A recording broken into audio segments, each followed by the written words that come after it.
The Lumiere brothers, creators of the cinema. Their first film was workers leaving the Lumiere factory. This was shown on the 28th of December 1895 in the Grand Café in Paris. They showed films that involved no editing and had no story. They kept the camera set in one place and kept it recording in the same place until the film ran out or they got bored. The Lumiere brothers said that cinema was a format without future, which we later found out wasn't. Georges Méliès was the original inventor of editing techniques. He was in the audience when the Lumiere brothers announced their device, the cinematograph. After the show, he went up to the Lumiere brothers and tried to buy the cinematograph, but they refused, as they thought that he would be a threat to them and their filmmaking. So he went to London and went to see Robert Paul and looked at his camera projector, and he started to build his own.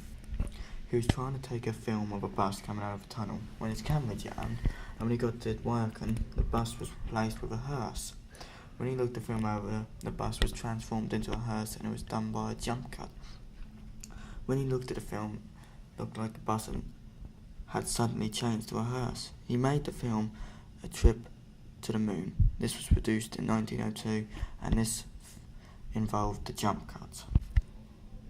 Edwin Porter was the first person to use intercutting, as he called it, but we know it as parallel editing.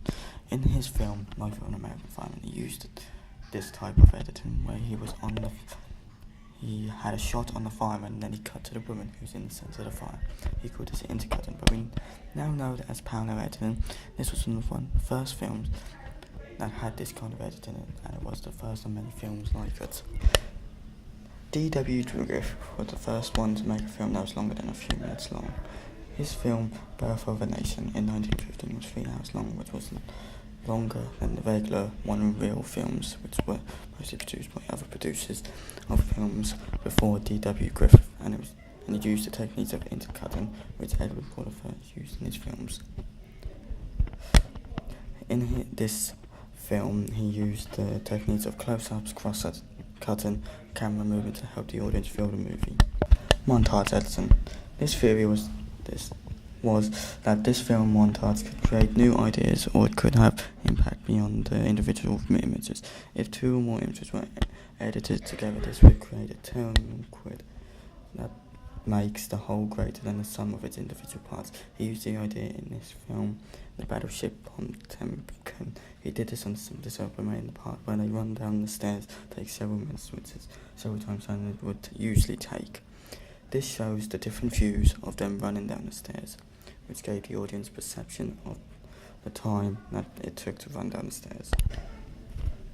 The Kossoff effect. Kossoff took a shot of the expressionless face of a man, and this was followed by either a plate of soup, a girl in a coffin, or a woman on a divan. He showed one of these 3 edits, and the audience either said that the man was showing the expression of either hunger, grief, or despair, desire, or even respectability, but the shot of the man never changed, so it was the way it was shown that made it look like he was feeling these emotions. Linear editing was tape to tape, and this was the only way of editing the videotapes, but in the 1990s non-linear editing computers became available and opened a whole new world of editing power and flexibility. The non-linear editing was not welcomed by everyone, and many of the editors resisted the new wave, but the advances of non-linear video eventually became overwhelming that they could not be ignored.